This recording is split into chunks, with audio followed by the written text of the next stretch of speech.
Good morning, everyone. Welcome to Me, My Health and I am Emilie Marie Berge, and today I would like to introduce you to Teresha Young, who is a master relationship coach. And the reason I am bringing you Teresha to you today is because we now have a theme for Me, My Health and I every month.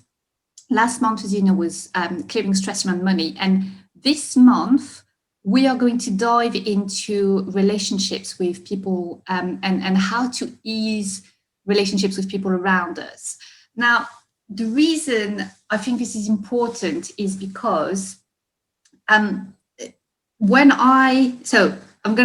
from my own experience, but over the years, when I had very severe depression, I isolated myself and I cut myself off my loved ones. And it wasn't a conscious process. I wasn't doing it on purpose, but it tends to be a symptom of depression. And I know it happens to a lot of people. So I want to really spend some time this month exploring, what can we do about it? And when we are feeling depressed, or even if we're just feeling down a little bit, how can we stop that circle? Because isolating ourselves is actually one of the worst things that we can do. We need our network. We need people around us to help us get better. So this is one of these really, really vicious effects of depression that we need to work on. We need to be aware of it, and we need to be conscious of it to change it. So that's why I brought you an expert on relationship to talk about how to ease the relationship around us. So welcome, Teresha. Hello, thank you so much for having me. It's such a privilege and honour to be joining you today and to be reaching out to your audience. You're very welcome. We feel very, very happy to have you. So could we, shall we start with you telling us a little bit about you and why you became a relationship coach? Absolutely. So, as you have introduced me, I'm Teresha Young and I am a relationship master coach. And I guide and empower individuals and couples who are seeking to increase and improve their levels of happiness, contentment, satisfaction, and optimism in their life, so that they can have the fullness of love, life, and relationships of all kinds that they truly desire and deserve. So it's not just romantic relationships, it's friendships, it's business connections, it's family, it's acquaintances, whatever that might be for you. Because I truly believe that in order to have happy, diamond dazzling relationships, as I say, with other people, that relationship first starts with yourself. It starts with you knowing, loving, and trusting yourself first, because that sets the bar and the tone for the relationships that you have now and will have in the future. So for me personally, I have a corporate background in the area of human resources. And for well over a decade, I was supporting employees, senior managers, directors with coaching, advising, guiding them, supporting them in that role. However, for me becoming a relationship master coach, it was more my personal experiences that led me to this path. And like many people, we have various different setbacks, we have challenges, we have these difficult times in our life that really make us go inward. And I would say that there were three key struggles, experiences in my life that got me to the stage of being a relationship master coach. One of the first key experiences, is really quite formative, was witnessing the dysfunctional relationship between my parents. Now, my dad was emotionally, physically, and also psychologically abusive to my mother. And it was quite a scary situation to be in, because at times it really felt like he was leading from a place of fear and intimidation. And I'm the eldest of 4 children. So it was a huge deal for us to witness that. It didn't happen daily, but when it did happen, it was so scary for us. And there were many, many times when it felt like my mum's life was going to be taken away from us because he was that physically violent. And there were threats and consequences about what we would do if we were to ever report him. So we became muted. And the reason being, and not to give it an excuse for his behaviour, that my dad was alcohol dependent and also at sometimes reliant upon drugs too. Actually, a lot of the time.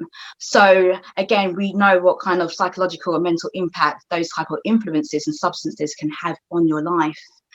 Now, it happened for many, many years, and I appreciate why my mum stayed in that relationship. I'm an adult now.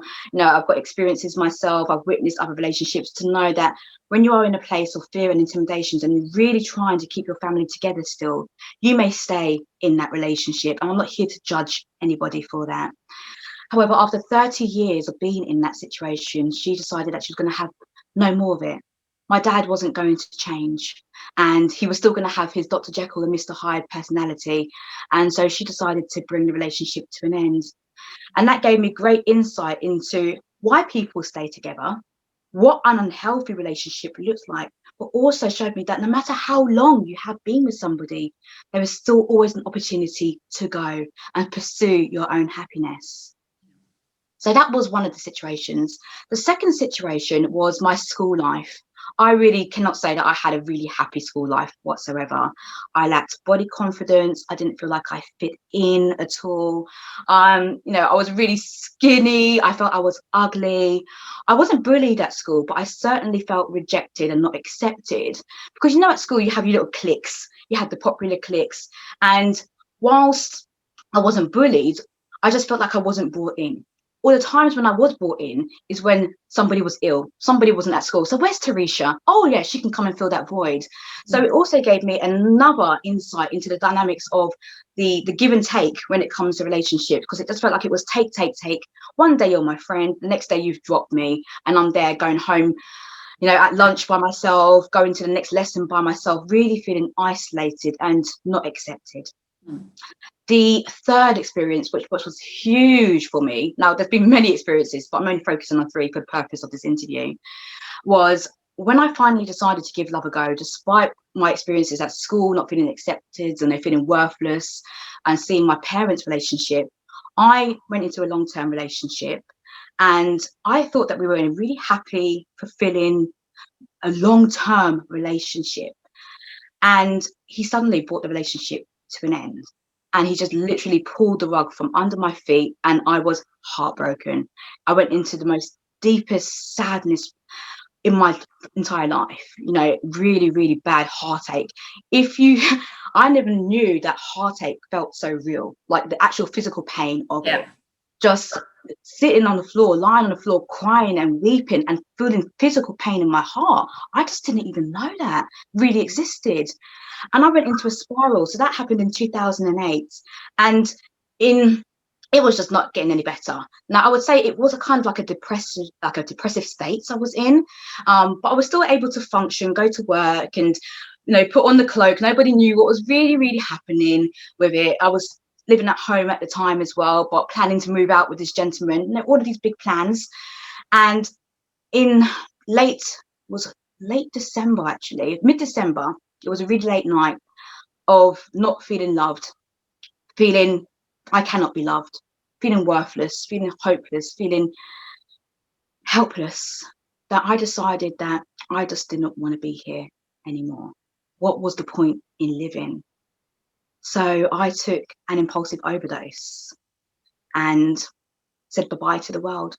I didn't want to be here anymore. And it didn't work. I'm here talking to you. But that made me realize that there must be a purpose for me. I have been kept here for a reason.